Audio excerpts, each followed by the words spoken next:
The 2007-2020 Hyundai Elantra key fob uses a CR2032 3-volt coin cell battery. To replace it, first locate the seam on your key fob, usually on the back or side. The key fob contains a CR2032 3-volt coin cell battery that powers the remote functions. Locate the seam on your key fob, usually on the back or side. Use a small flathead screwdriver or a coin like a quarter to gently pry the fob open at the seam.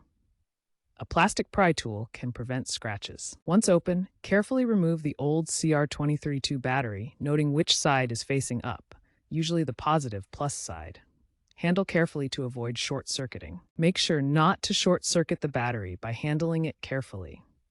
If your fob has a mechanical key, ensure it's secured during this process. With the fob open and the old battery removed, take a new CR2032 battery and insert it into the compartment with the positive plus side facing up, matching the orientation of the old battery. Once the new battery is in place, carefully snap the two halves of the key fob back together until they are securely closed. Now, test the fob by pressing the lock, unlock, and panic buttons to ensure they function correctly with your vehicle. If the car responds, you've successfully replaced the battery. Dispose of the old CR2032 battery properly at a recycling center, since lithium batteries are hazardous waste.